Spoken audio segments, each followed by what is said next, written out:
Hi, I'm Woody. Welcome to my world. Get your pencil and paper ready and follow along closely. The BCS, as we know it, is all messed up. Well, I am solutions oriented, and that's why I want you to listen to the correct and perfect solution. You take the four major bowls, the Orange Bowl, and you have the Big East champion play the ACC. This is not much of a change from right now.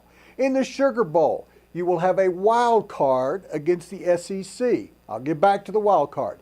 In the Fiesta Bowl, you have another wild card playing the Big 12 champion. And then, of course, the Rose Bowl would feature the Pac-10 versus the Big 10 champions. Now let's go back to the wild cards. The wild cards would come from the independents, like a Notre Dame if it ever recovers. It also might include the WAC, like a team from Hawaii or a Boise State, the Mountain West Conference, Conference USA.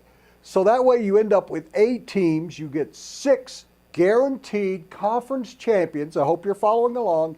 And then 2 wild cards of the best 2 teams remaining in the country. So as a result of that, you would have, I think, the best 8 teams in the country. Now, if you want to say, what if there are 2 teams out of a conference? All right, well, that's a possibility in the wild card. If you've got an LSU and a Florida, you might consider a conference runner-up. That's just a possibility, but does complicate matters. All right, you've got those games in Miami, New Orleans, Phoenix, and Pasadena, California. Now, you take the top 4 teams. They would play in the national semifinals. I've even got locations here. How about Tampa and San Diego? That way, the Rose Bowl and the Fiesta Bowl champions would meet on the West Coast, and you'd have the Sugar Bowl and the Orange Bowls champions meet on the East Coast, so they'd stay in their area. Then you have a national, and that game, by the way, the first 4 games would be played on January 1st and the night of December 31st. That would be the Sugar Bowl. And that's the way it used to be. It would return excitement to January 1st and New Year's Eve.